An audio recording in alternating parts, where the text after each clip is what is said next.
Hi, how are you today? I'm well, how are you? Good. Can you please tell us your full name and your occupation? Full name is Jon Morris.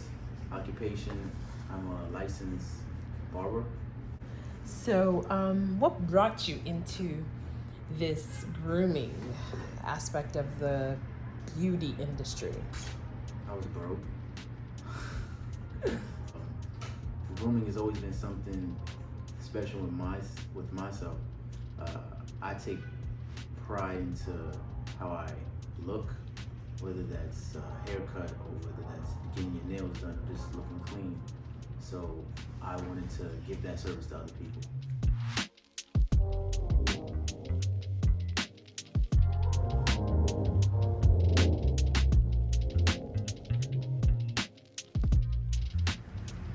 So you had a full day. We actually got to see you in action with your clients. And how does it feel to be able to provide this kind of personal service to people and seeing their reaction?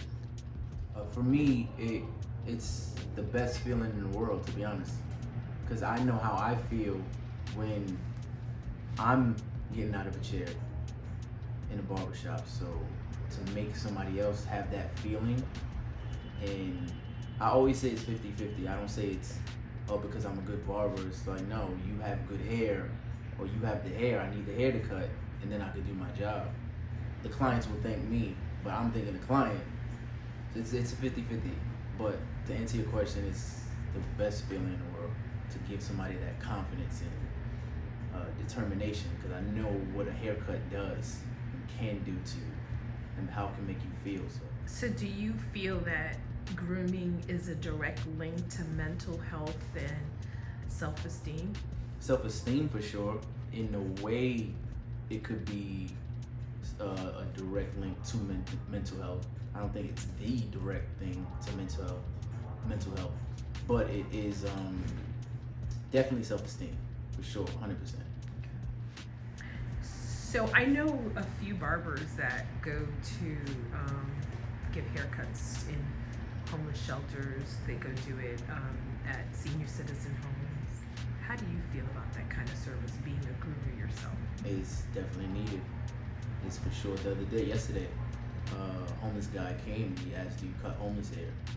And first instinct is, of course, you need your money, but you gotta put yourself in people's situation. He's homeless, he's asking for a haircut. He had dignity to ask for a haircut. And with me just being a Christian, it's looking out for the next person. And I always look at, I could be in that circumstance and my life can be in turmoil, but a haircut can make me feel good. So everybody that's going to homeless shelters and helping homeless people, right on. I'm right there with your question. What was your second question one more time? It's what's important to you? Is it the customer service, or is it just getting them in and out? That's hand in hand. Customer service, not only greeting them as they walk in, but while they're in the chair, how do you make them feel?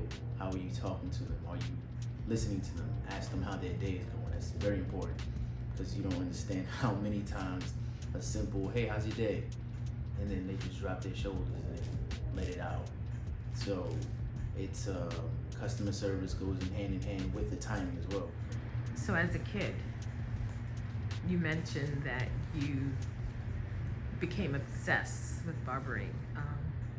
Somebody influenced you. You want to tell us about that story? Yeah. This was my mother's friend of my mother's, and she was a barber, and we went to her shop. It was normal, and then she gave me a haircut, regular dark Caesar. When I tell you, to this day, that was the best dark Caesar I have ever gotten. No offense to anybody that's gave me a dark Caesar after that, but that was, I remember that, and that's something I hold dear to me as a barber myself, is make it memorable, make the haircut memorable in a good way, because you can make it memorable in a bad way, but it's just to leave that impression of, yo, I look good. Like, that's, you want to get out the chair and, feel yourself. So that's something that I remember Nalaja, she did for me. I was 8. I was literally 8. I remember that. But it lasts with me. Look, I'm 26 now, almost 20 years later. So, yeah. So, do you have some favorite products that you've been using for your clients that, make your work? Absolutely. What I use for the beard oil is this brand, House of Classic Cuts. Great brand, smells amazing. Every single one of my clients asked me for it. Somebody asked to buy the rest of what I have. That's how much this is great. So this is amazing for the beard. For the hair, I use the Vegan by Deborah. This is vegan oil. I put this in the hair after every cut. No matter what it is, this is amazing. This, and of course, you can't go wrong with the olive oil. Olive oil, you can't go wrong with it. So, as a barber yourself, do you have favorite barbers or people you follow? Oh, for sure. Adrian Faunus, that's his last name. I hope I'm not pronouncing it wrong. I think he's great. He has an amazing story. I went to him when I was a kid. It's so funny. He was at Levels in Brooklyn, and I went to him as a kid, and I asked him can I sweep the floor? And he asked me, he said, why do you want to not only just sweep the floor, because I was interested in barbering. That was at, 10? He said, what is it about barbering you like? And I'm like, it's an art. And then he just looked at me, he just said, it's an art. And then to see him now flourishing, and I follow him and I follow all of his details, it's like, it's amazing. He's one of my favorites. G Cutter, right around the corner in Harlem. Jock Cuts, great barbers, just great barbers and great people. Everybody I just named, those are the 3 that I know personally off the top of my head, who I am aspiring to, imitate and follow the footsteps, but make my own footsteps, is Mac Styles. That's his IG. I think he's fantastic. He does women's hair. He colors. He does the whole nine. Like he's a literally a groomer. So that's something I aspire to be. But those, and also the Rich Barber. The Rich Barber actually got a chance to go out there in LA in May. Got a haircut. That's an amazing. It was an eye opener of how to treat customers and how to have your space, professionalism. The Rich Barber definitely is someone I'm inspired by. So is there any last minute comments or suggestions and secrets that you want to tell us of how to find a good barber? How to find a good barber? Mm-hmm. Besides coming to you? Yeah, that's the main thing. Come to me. Look for professionalism.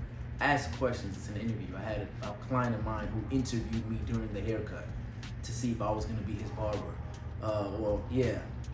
And he's like, are you on time? Do you cancel last minute? Ask your barbers these questions. Hold them accountable. And it's okay if you're a barber and you're late one time. Don't make it a habit. Don't make it a habit. That's because I know so many stories of my barber was fired, never on time, never there when he said he was going to be there. And I myself dealt with that myself. So looking for a barber, ask questions, make sure they're professional, and make sure they can cut. So where can our viewers and readers find you? You can find me at 2310 2nd Avenue, New York. You can also follow me on social media, _JM Barbery. And Booksy, I'm on Booksy to book your appointment. Type in JM Cuts and I should pop up. Book your next appointment. Let's get you looking right.